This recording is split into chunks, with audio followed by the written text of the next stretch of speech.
알러지 비염에 대해서라면 부모 중에 한 사람이라도 알러지가 있다면 50%, 두 사람 모두 알러지가 있다면 75%의 자녀에서 알러지가 관찰되게 됩니다. 코로 숨을 제대로 쉴 수 없다면 어쩔 수 없이 입을 벌리고 구강 호흡에 의존해야 할 텐데, 이 경우 목젖 부위로 떨림이 유발되면서 코골이가 더 심해질 수 있습니다.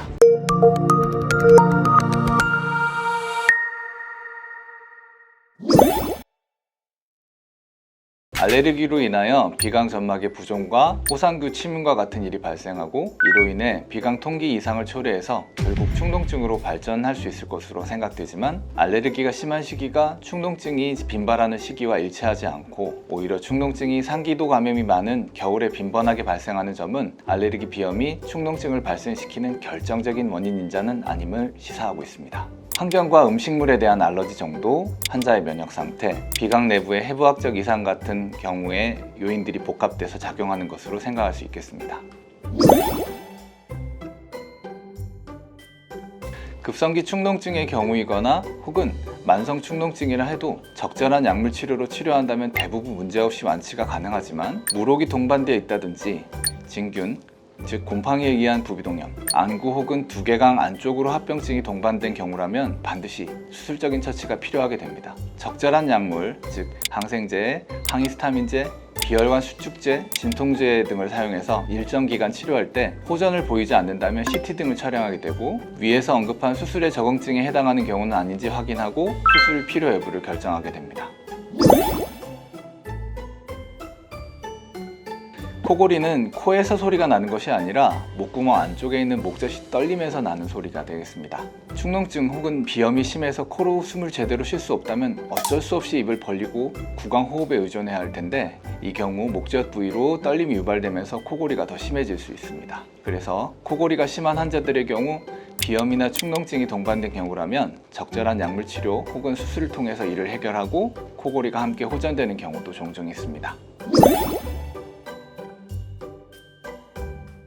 수술 후에 금연이나 금주는 기본적인 사항이고, 그 밖의 내용을 말씀드리면 수술 후 약 한 달간 일주일에 한 번 정도 외래로 방문해서 소독을 받게 됩니다. 그 이후로는 3에서 5개월에 한 번씩 외래로 경과관찰이 필요합니다. 수술 전에 이미 알러지 비염 등 비염이 자주 있었던 환자들이 많기 때문에 비염이 오래 지속돼서 다시 부비동 쪽으로 염증이 발생하는 경우, 이를 방치했을 때 또다시 만성화하여 재수술을 하는 경우도 있기 때문에 경과관찰 중에 염증 상황이 관찰된다면 적절한 약물 치료를 통해서 만성 충동증의 재발을 미연에 방지하기 위해서입니다. 이 기간 동안 약물 치료뿐 아니라 염증 조직이 발달하는 것을 막기 위해서 세척이나 스프레이와 같은 보조적인 처치가 필요한데, 하루에 2번에서 3번 정도 생리식염수를 이용해서 세척을 시행하도록 하고 있습니다. 최근에는 세척을 위해서 적절한 제품들이 많이 나와 있어서 편리하게 세척을 할 수 있게 되었습니다.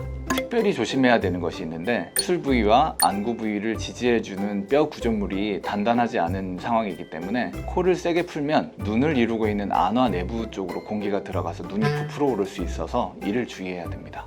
마지막으로 가습기와 마스크 착용 등으로 적절한 습도를 유지하는 것이 코 안쪽의 생리적인 건강 상태로 돌아가기 전까지 딱지를 덜 생기도록 도와줄 수 있습니다.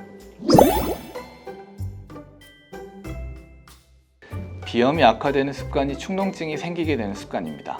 흡연과 음주, 환기가 안 좋은 곳에서의 활동, 적절하지 못한 온도와 습도, 스트레스가 영향을 미칠 수 있겠습니다. 아울러 알러지가 심한 사람의 경우라면 커튼이나 카페트 같은 패브릭 제품들을 사용한다든지, 애완동물 알러지가 있는 사람이 동물들과 함께 생활하는 경우라면 알러지를 악화시킬 수 있고, 이를 통해서 장기간 비염이 반복되는 경우에는 충동증을 발생시킬 가능성이 높아질 수 있습니다.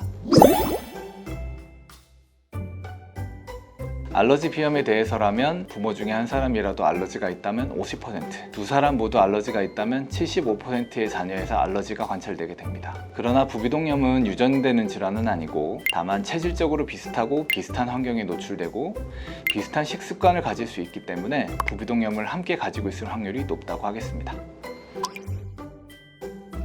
지금까지 충동증에 대해서 알아봤습니다. 좋은문화병원 이비인후과 최병건이었습니다. 오늘 감사합니다.